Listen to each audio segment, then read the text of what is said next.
v naši galeriji. Na 5. postaji se je ustavila razstava Onstran svetlobe, ko smo jo delali z Pokrajinskim muzejem Maribor. Drago Oman pa jaz sva tole zbirala, tako da je naredil tak lep pregled ustvarjalnosti svetih in slabovidnih fotografov in likovnih del. Lahko rečem, da je zbrano dejansko tukaj na tem vse, kar se dogaja na tem področju.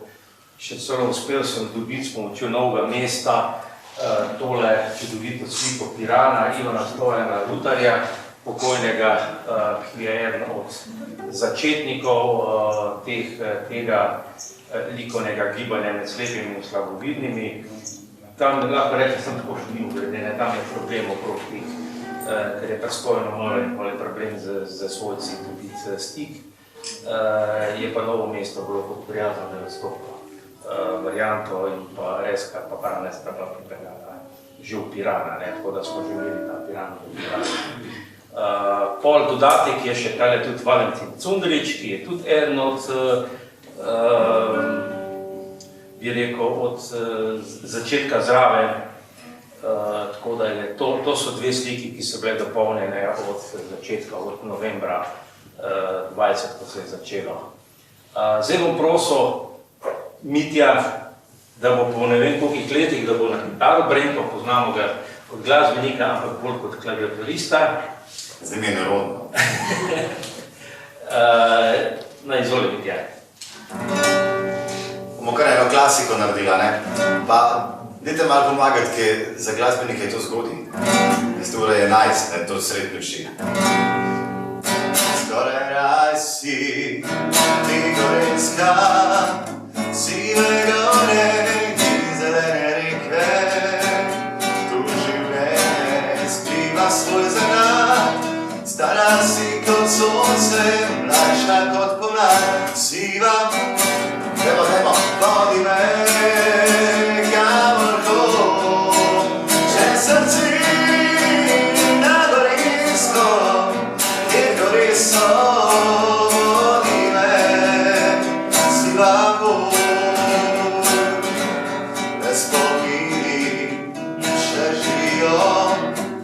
Zemlja stara, trda neizprostna, večja roža v tvojih lasih, nežna mesečina, slza v oči, siva pot, vodi me, kamor hoč, če srci na Gorenjsko, kjer gori so, vodi me, siva pot.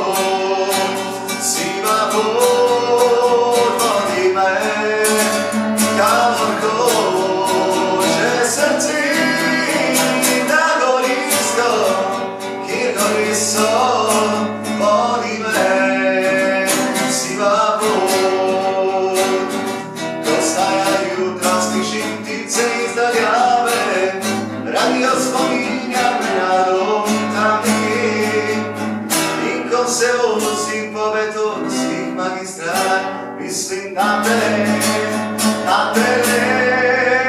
siva pot, vodi me, kamor hoč, če srci na Gorenjsko, kjer gori so, vodi me, siva pot. Hvala lepa.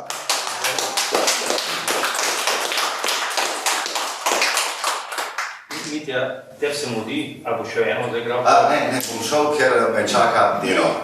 Izvoli kitaro. Hvala. Itak, brez palce zdaj, ne? Klasika.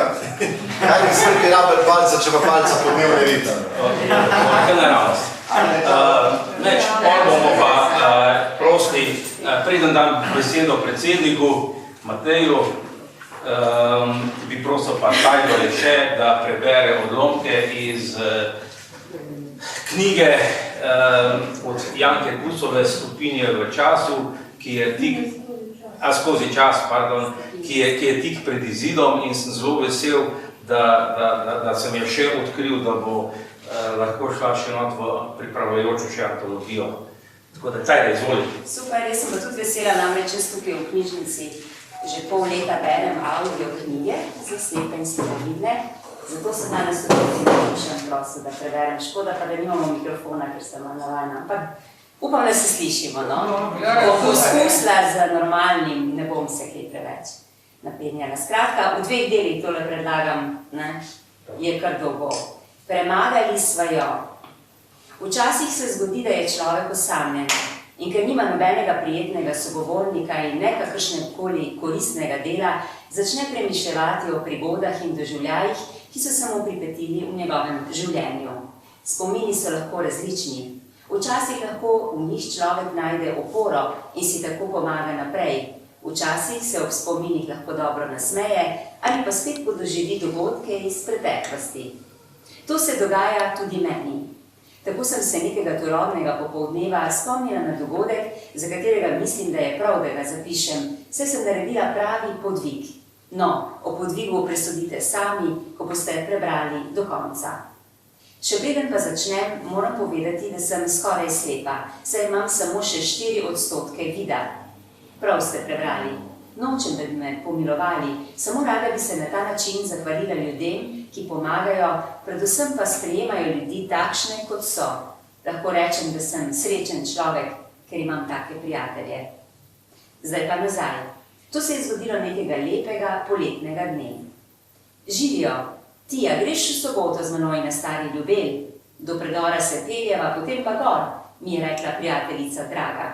Ja, a si čisto zmešana? Saj nimam nobene kondicije, ji zabrusim in že vem, da bom verjetno morala popustiti, čeprav kondicije res nisem imela. Kar malo me je zaskrbelo, saj razen na kak kratek sprehod ali kakšen manjši hribček nisem hodila.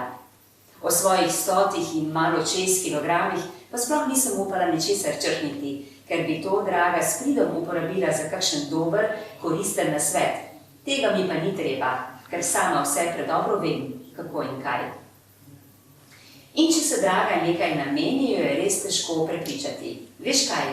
Če si prejšnji teden prišla na Dobrčo, ti tale sprehod po stari cesti na vrh Ljubelja ne bi smel delati težav.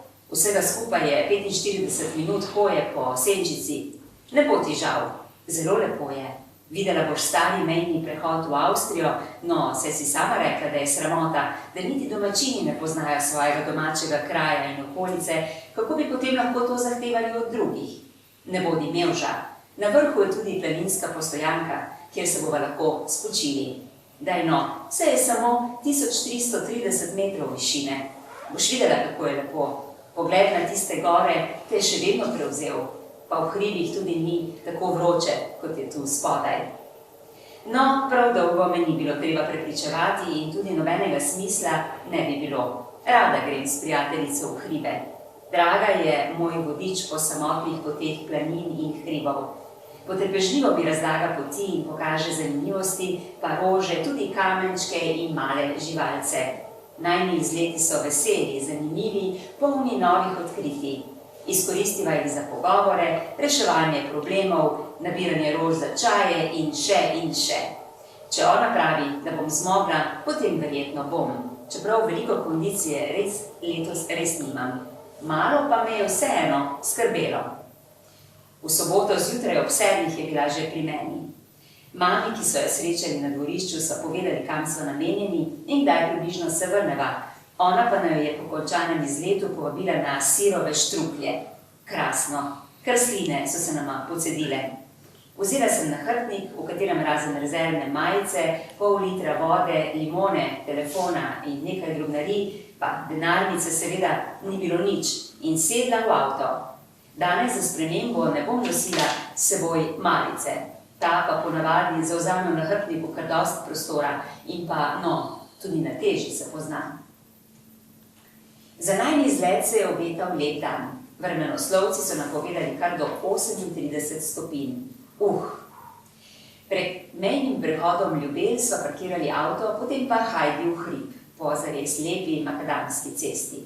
Res, da so hodili po senci, ampak meni je bilo vroče. zelo vroče. Med potjo se ustavljava in s svojim daljnogledom, mimogrede, to je pripomoček za slabovidne, brez katerega nikamor ne grem, se z njim lahko veliko več vidim in opazujem, pogledam vse, na kar me opozarja. Draga ljubi naravo in te ljubezni sem se nekako kar nalezla. Opazujeva cvetje in drevesa in njenemu pogledu ne uide niti ples zaljubljenih komarjev. Tega pa ne vidiš vsak dan.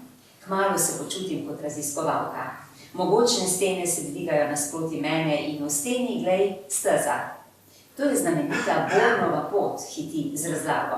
Neverjetno. Pot se skrije v predoru in pelje naprej na planino Prevala. Tale grof Born je bil pa res od sile. On se je menda kar s konjem sprehajal tam okoli. Mislim, da je zelo užival. Tišina. Premikam svoj daljnogled in opazujem strma pobočja Begunjšice in Košutice, v ozadju se vidi Stari vrh. Pod menoj leži Šentanska, sedaj pravijo Podljubelska dolina. Ob cesti pred mejnim prehodom se še vidijo ostanki podružnice taborišča Mauthausen in predor, današnji mejni prehod Ljubelj, ki so ga gradili prav ujetniki iz tega taborišča. Ob taborišču je tudi spomenik. Premikam svoj daljnogled, pa zopet skale, melišča. Glej no, pa Kranj, Šmarjetna, Jošt. Madonca, pogledam drago, ti pa res dobro vidiš, če tole, kar jaz vidim s svojim daljnogledom, vidiš kar tako. Človek bi lahko še kakšno fovšijo zganjal. No, a greva naprej. Do vrha imava, mislim, da še 2 ovinka, me spodbudi draga. Ja, kar pojdiva. A samo še 2 ovinka praviš? No, saj vem, kako približno gre to pri dragi, levi in desni, števila se pa ne ve. Meni je tako vroče, da bom gor verjetno enega kratkega. Sem čisto premočena, saj se topim kot maslo na štedilniku. Ha, si rečem in se zagrizem v klanec, ki ga kar ni hotelo biti konca. Hodili so tiho, kot da ne bi hoteli motiti ptičjega petja, meni pa so misli poletele nazaj v preteklost in živo sem si predstavljala, kako so včasih čez Ljubelj vozili s konji. Če je bila pot suha in kopna, je še nekako šlo, se so v prego pripregli kakšnega konja ali vola, da je pomagal vleči.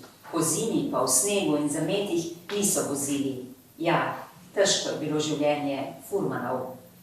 No, poglej, so že na vrhu, me je iz premišljevanja zdravil dragin glas. Pred nama se je prikazala lesena planinska postojanka. Samo še takšnih 200 metrov so imeli do tja. Ampak niso takoj zavili v kočo. Pozornost sta mi pritegnili 2 kamniti piramidi in verige, ki so označevale mejni prehod. Na mejnem kamnu pa je pisalo, da je do Celovca še 30,408 km. Kako je svet majhen, se mi je brž utrdila misel, rekla pa nisem nič, ker sem že tako preveč govorila. V koči so naju prijazno pogostili. Po obveznem takratkem je sledil še čaj. Kako sem ga bila potrebna čaja, mislim, kot sahara z dežja. Na uho povedano, vse ni bilo tako hudo, ampak pozneje sta mi presta in kavica tudi tehnili. Gospodinja je kar rada poklepetala z nama. Tako sem izvedela, da je bila nekdaj skoraj na tem mestu restauracija Jelenc, ki jo je postavil gospod Jelenc iz Tržiča. To planinsko kočo pa so postavili pozneje. Med prijetnim pogovorom pa sem mimogrede zmazala prekrasen jabolčni zavitek. Ne vem, kaj vse se je draga pogovarjala z gospodinjo, vem samo to, da mi je z besedami greva na Korošico vzela ves apetit. Močno sem požrla slino, saj sem za to pot že slišala, da ni kar tako. Se potrkala po čelu in jo vprašala, a si ti čisto zmešana, ali sploh veš, kako je to daleč in ali veš, da jaz pojdiva no, saj ni tako hudo. V 1 uri bova že tam. Ne seri. Pravijo, da je pot dolga, pa jaz sem se obotavljala. Nehaj no, toliko planin si že prehodila, da boš na Korošico tudi prišla. Ni odnehala draga. Tja čez hodijo tudi z otroki. Kaj mi je potem drugega preostalo? Čez tja hodijo z otroki. Če draga pravi, da bom to pot zmogla in jaz na njeno mnenje nekaj dam, in če tiho priznam, sem bila zelo radovedna. Kakšna je ta pot? No, potem pa kar. Pobrali smo svoje stvari in veselo zakoračili čez prehod v Avstrijo. 300 zelenih, brez dokumentov, pa čez mejo še nisem bila, pa sem bila raje tiho. Se bova tako ali tako kmalu zavili v hrib, sem si mislila. Res, po kakšnih 150 metrih je pot ostro zavila na desno. Krasna potka, mehka, med grmovjem in drevesi, po senci, super. Kmalu sem za Drago, ki vedno hodi pred menoj in mi tako kaže pot, pihala kakor stara tržiška lokomotiva. Moja pljuča so delala kot kovaški meh in mislim, da je ona samo zato tako hitro hodila, ker je imela vse skozi veter v hrbet. Res je uživala. Tu in tam mi je dajala napotke. Tukaj pazi ena večja skala, tukaj pa malo drsi. Tukaj je pa malo bolj visoko, treba stopiti in tako dalje in tako dalje. Včasih se je ustavila in mi pokazala, kako modro gospodarijo v Avstriji. Les izsekajo po pasovih na čisto in takoj na to pogozdijo. Takih in podobnih razlag sem bila zelo vesela, posebno zato, ker sem v takih priložnostih lahko ujela svojo sapo. Uspeh najine hoje se je kar kmalu pokazal. Pot naju je mimo opozorila, da prestopava državno mejo, pripeljala iz prijetne sence na rob slemena, poraščenega s travo. Sedaj pa ne bo več sence in mislim, da nam bo malo kar vroče, se je smejala Draga in v isti sapi nadaljevala. Poglej, kakšen lep razgled, pojdiva naprej. Zagrizli so se v hrib. Pot, ki je bila zelo ozka, je vodila po vrhu slemena tik nad prepadom. Čeprav sem se Drage držala za roko, nisem imela prijetnega občutka, ko sem hodila po tej poti. Na levo stran strmina, na desno stran prepadna stena, ki se konča nekje spodaj z meliščem. Zares verjame vame, da si me upa peljati tukaj čez in kako miren je njen korak. Me je prešinila misel in še bolj sem se trudila, da je ne bi preveč ovirala pri hoji. Dobro sem se zavedala, da bi bilo lahko usodno za obe. Vse se je dobro izteklo in po krajšem počitku so se spet zagrizli v strmino. Moj kovaški meh se je kmalu spet oglasil, pa mi žilica ni dala miru. No, a veš kaj, ravno sprehajalna pot pa tole že ni. Vsakič, ko stopim, mislim, da se bom kar v kolena ugriznila. Žive duše še niso srečali državnih mejnih kandov. A misliš, da imava še daleč? Upala sem, da sem se držala dovolj lepo in da sem govorila z dovolj nežnim tonom, saj nisem hotela, da bi izvenelo, kot da se pritožujem. Haha, to pa so hribi, a ne? Za sprehod pa tale pot res ni. Tudi jaz nisem pričakovala takega vzpona. Mislim pa, da nisva daleč. Oh, poglej, dva bova pa vseeno srečali. Bom vprašala, kako daleč je še. Res, proti nama sta se spuščala dva, gotovo sta bila fant in dekle. Po prijaznem pozdravu, ojoj, bila sta tujca, gotovo Avstrijca, ampak Drage to ni motilo in so se kar v nemščini pogovorili. Jaz pa sem se seveda malo zaigrano držala lepo na smeh in tu in tam malo pokimala. Kot da jih prav dobro razumem, se ni treba, da bi videla, kako sem komaj lovila sapo in da mi je nemški jezik španska vas. Do tistih zadnjih dreves, potem se pa pot malo zravna, mi je prevedla njihov pogovor. Do Korošice bo treba še kar nekaj časa hoditi, pot pa je menda kar v redu. Pa lep dan in srečno pot nama želita. A do tistih dreves, no ja, pa pojdiva, sem se vsa v upanju, da bo te strmine kmalu konec napotila za Drago. Pa je ni bilo konec, pa tudi dreves o poti ni tako hitro zmanjkalo. Sopihala sem kot lokomotiva na paro, se ustavljala, si brisala znoj, ki mi je tekal po obrazu, kot iz zelo močnega izvira, in ko sem mislila, da bom omagala, se je pred menoj prikazala roka. Pogledala sem navzgor, Draga je stala nad menoj in mi ponujala svojo roko. Oh no, saj ne, da ne bi zmogla, sploh ne, ampak sem jo vseeno s hvaležnostjo sprejela. Kako močan je bil njen prijem. In potem mi je šlo, zadnja drevesa, končno. Ampak kaj je pa zdaj to, sem vprašala. O, hudiča, me je prešinila misel, to je tista lestev, Madonca, nanjo se pa sploh nisem spomnila. Pa saj so že drugi pripovedovali, da ta pot ni kar tako. 300 zelenih, kar je. Treba bo po tej lestvi gor, pa naj bo kar hoče. Zdaj moram biti pa samo mirna in brez panike. Pogledala sem Drago in močno požrla slino. Drugi del pa malo kasneje.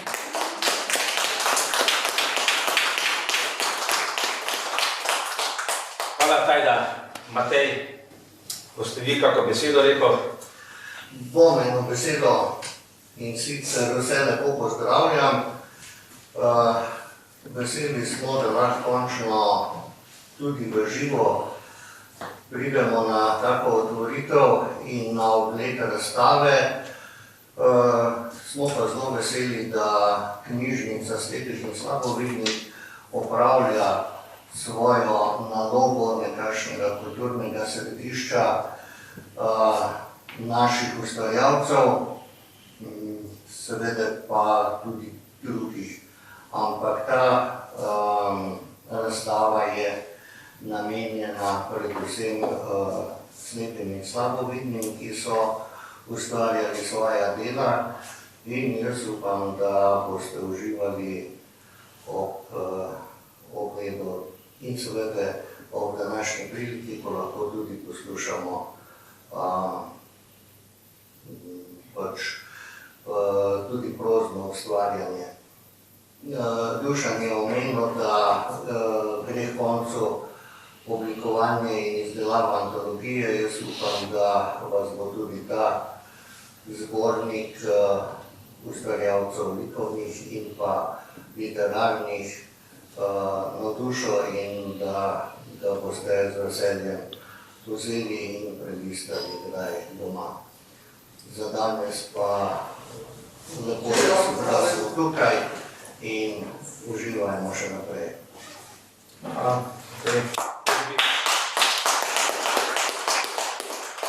Predno dam še kaj bi še zaključno besedo.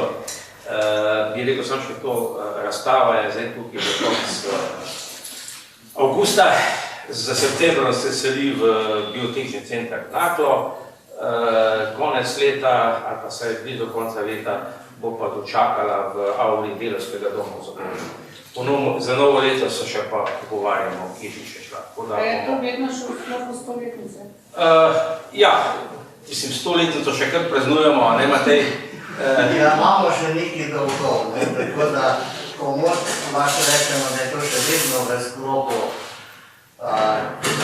te velike obletnice lanskega leta. 100 let, eno leto gora dola, ne? Kaj pa to primerjali z večnostjo? To je, ja. Kaj da izvoli še zaključek? Draga ne bi bila draga, če ne bi vseh težav zabila v celofan. Glej, tole je tista lestev, ki vsi pripisujejo, da je ne vem kakšen bav. Ampak proti strmini, ki smo jo ravno kar prehodili, to ni nič. Jaz bom šla naprej, ti pa za mano. Če ne bo šlo, počakaj, da ti pridem pomagat. Prav? Prikimala sem in si mislila, ko bomo v našem gledališču potrebovali igralce, jo bom predlagala za kakšno večjo vlogo. Dobro zna zakleniti skrbi. Samo malo manjka, pa se bo še smejala. Skrbijo, seveda jo skrbi in prav zato moram brez problema zlesti po tej lestvi. Prepadov pod nama ne smem gledati, odmisliti jih moram. Vse bo šlo. Mora. Spomni se, poti na Veliki vrh sem se bodrila.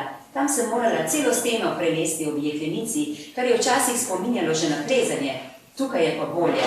Poleg jeklenice je še lestev, take poti pa ni več kot 10 metrov. Šlo bo. Samo brez panike. Zdaj potrebujem samo mir in moč. Pa sva šli. Najprej je po lestvi zlezla Draga, potem pa sem mirno stopila do nje še jaz. Z eno roko sem se držala jeklenice, z drugo pa prečke na lestvi. 300 kosmatih, tisti, ki je tole lestev delal, je imel pa res dolge noge. Po lestvi mi je šlo kar dobro, potem pa še vzpon ob jeklenici. Seveda je tam spet Draga odigrala svojo vlogo. Tukaj se oprimi, pa tukaj, ne plezaj po kolenih, te bo še potrebovala in tako dalje in tako dalje. Tako mi je plezanje postalo že kar všeč, samo včasih sem si mislila, da bom vrgla noge iz kolkov, tako široko je bilo treba stopiti. Pa vendar je bil kmalu tudi ta del, poti za nama. Mislim, da je najtežji del poti za nama, je ugotovila Draga in se mi spodbudno nasmehnila. Veš kaj, zdi se mi, da sem si zaslužila požirek vode, sem rekla in snela na hrbtnik. Kakšna sreča, da sem jo imela s seboj. Pol litra pa se je tudi celo bogastvo. Z vsem spoštovanjem sem odprla steklenico in izpila nekaj požirkov, potem pa sem jo ponudila še Dragi. Tudi ona je bila žejna. Ostalo sem pobožno spravila nazaj. Kot v Afriki me je prešinila misel. Tam spoštljivo ravnajo z vodo in tudi midve sva vedeli, da lahko pijeva le po požirkih, ker nisva vedeli, kako dolga pot naju še čaka. Bili so na vrhu slemena in razen mejnikov, ki so govorili, da hodiva točno po državni meji, ni bilo videti nič. Vse je kazalo, da je pred nama še dolga pot. In ta pot je bila sedaj res kot sprehajalna pot, malo navzgor, malo navzdol. Začela sem uživati, kriza je minila, kovaški meh se je umiril. Zajela naju je tišina, le tu in tam jo je zmotil klic kanje in okrog ušes je včasih zažvižgal veter. Stopili so se z naravo. Krasno, nič ne govoriš, nič ne misliš, samo hodiš in poslušaš. Tišino, kanjo, veter. Tole moraš pa videti, pridi sem, me iz zamaknjenosti pred rami, draga. Stopila sem do nje. O, kakšna krasoka! Dva encijana, kot veliki modri trobenti, so obkrožale 3 razcvetene bodeče neže. Okrog teh pa je bila kot zlata posuta smetlika. Prekrasen, kot v ikebano povezan šopek, lahko prav res ustvari samo narava. Hej, poglej ogrado, gotovo se tu začne pašnik, se čez nekaj časa oglasi, draga. Ampak da ne boš mislila, da so že blizu, kar pozabi, na tisto stran morava priti. Poglej, od tukaj se sicer vidi streha planšarije, vendar bova do nje še nekaj časa hodili. No, najprej pa preplezajva tole ogrado. In že je lezla čez njo, jaz pa za njo, kar je bilo sedaj za mene mačji kašelj. Vse hudo je bilo za menoj. Uživala sem v hoji in prisluškovala šumom v naravi. Iz doline je veter prinesel pesem zvonov. Stop, kaj pa naj mi sirovi štrukli? Ura je 12 in najbolje je, da uporabim čudo 20. stoletja. In že sem iz nahrbtnika vlekla svoj mobil in mami sporočila, da naju ne bo na kosilo. Seveda pa mi je morala obljubiti, da bo štruklje prihranila, ker štrukli so pač štrukli. Med občudovanjem narave in nabiranjem smetlike so prišli do razpotja. Kaj pa sedaj? Markacije pa nobene. Tale zgornja pot gre točno po državni meji. In vse kaže, da pelje potem gor na Babo, tale spodaj pa po moje pelje na Korošico. Kar potem pojdiva, se odloči draga. Pa sva šli. Pot je bila lepa in dobro ukojena. Čez nekaj časa pa hudiča, je pribila draga. Kaj pa zdaj? Poti ni več. Čakaj, grem malo pogledat, če jo kje najdem. Ko je prišla nazaj, ni bila nič kaj dobre volje. Poti ni bilo in zato sva morali nazaj na prejšnjo pot. Pa ne nazaj, pa kar po bližnici, naravnost navzgor, saj so vedeli, da nad nama ob ogradi in po meji pelje pot, ki so jo prej zapustili. Pozabila sem že, kako je, če se pri vsakem koraku skoraj ugrizneš v kolena. Pa so bili spet na poti najni znaki, ki se je kmalu spustila navzdol. Sedaj pa bo, Korošica, so se obe zasmejali. Pot je postala tako široka kot kolovoz. Hitreje smo napredovali, ker sem se lahko prijela drage pod roko, tako da smo hodili vzporedno. Kaj kmalu so zagledali kočo, noge so naju kar same nesle tja. Bolj so se bližali koči, bolj mi je šlo na smeh. Ampak, glej ga zlomka, spet ograja, ki jo je bilo treba prelesti, pa še en ovinek in, o bog, klopi so kar same vabile, ne vendar že položim na eno izmed njih svoj izmučen telešček. Ni mi bilo treba dvakrat reči. Z užitkom sem si eno izbrala, položila na njo vso svojo težo in se globoko oddahnila. Kako se prileže, to je pa res super. Tudi draga je zadovoljno pretegovala svoji nogi in čakala na oskrbnika, da nam naroči kislo mleko. Seveda še prej, pa za vsako po enega takratkega in čaj. Zakaj pa ne? Še starejši ljudje pravijo, da je najbolje, če ti je vroče, popiti eno žganje. In meni je bilo vroče, pa še kako, za 2, ampak sem popila samo enega. In draga tudi. Po dobrem kislem mleku in kratkem počitku so spet vzeli pot pod noge. Kmalu so se začeli spuščati v dolino. Pot, ki je peljala skozi gozd, je bila senčna in mehka, vendar so hodili zelo počasi. Potihem sem se sestopal v dolino vse skozi bala. To je bila vedno moja največja težava. Zato po hribih vedno hodim s spremstvom, tudi če mi je teren poznan. Mrak v gozdu in temna pot sta moj sestop spremenila v najtežji del te poti. Vsak korak je bil korak v prazno. Čeprav sem se držala drage, ki mi je pomagala in razlagala pot po svojih najboljših močeh, Nisem videla ne korenin, ne kamenja in včasih sem se počutila kot majhen nebogljen srnjaček, ki se je prvič postavil na svoje noge. Draga je verjetno videla, kako hudo mi je in je turobno pot presekala s kakšnim dobrim vicem, spodbudno besedo in svojim nalezljivim smehom. Med potjo so morali tudi počivati, kajti moja kolena so se začela tresti in bilo mi je zelo vroče. Še dobro, da me je v teh mojih mukah videla samo Draga. Pa je bilo kmalu bolje. Počasi so nadaljevali, toda šlo je. A glej ga zlomka, nasproti so kot damsi prihajali trije, 2 dekleti in fant. No, sem se bodrila. Sedaj se pa le drži na smeh, da v svoji mladostni razigranosti ne bodo prišli do kakšnih nepravih zaključkov. Umaknila sem se s poti in čakala, da bodo šli mimo. Pa se je fant ustavil in me gledal. Postalo mi je vroče, ker sem čutila, da bo gotovo komentiral moj prepoteni obraz in pa Drage sem se držala kot klop. Hudiča, ali me bo kupil, ali pa bo izjavil kakšno neumnost. Sem si mislila in v strahu pričakovala njegov komentar. Vi ste pa res dobri, sploh nimam besed. No, kaj ne da je, mu je pritrdila Draga. Dobri ste, pa taka pot, kar korajžno. Zares ste dobri, je spet povzel in zmajal z glavo, se poslovil in nama zaželel srečno pot. Kar malo mi je šlo na jok, pa ne vem zakaj.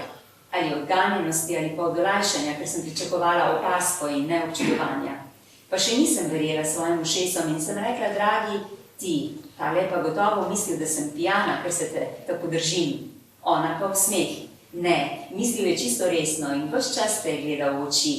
Najbrž ima kakšnega znanca, ki slabo vidi in ve, kako je to. No, pa se je čisto res. Dobra si, dobra, da imaš tako močno voljo, da o čem drugem sploh ne govorim. Potem sva nadaljevali pot. Zelo sem bila vesela, ko je Draga skoraj svečano povedala, da je te poti konec. Pot se je res končala, ampak nižje, kot so jo začeli. Tako naj jo je čakala še pot po cesti nazaj na Ljubelj, kjer sva imeli avto. Naključje pa je hotelo, da nama je ustavil neznanec in naj v svojim avtom odpeljal na Ljubelj. Mislim, da še ni vozil bolj hvaležnega človeka, kot so bili tisti dan midve. Utrujeni, vendar zadovoljni so se odpeljali proti domu, kjer so naj čakali dobri sirovi štruklji. Med vožnjo pa mi je še vedno v ušesih odmeval Dragin glas. Dobra si, dobra že samo zato, ker imaš tako voljo. To mogoče res drži. Samo, kaj pa meni pomeni volja, ljudje? Volja, ki je res ogromno. Če ne bi bilo Drage in njej podobnih, ki mi v pravem času ponudijo roko, le kako bi hodila po tako zahtevnih poteh. In ne nazadnje, kako naj uživamo vse lepote, če Draga in njej podobni ne bi gledali tudi zame.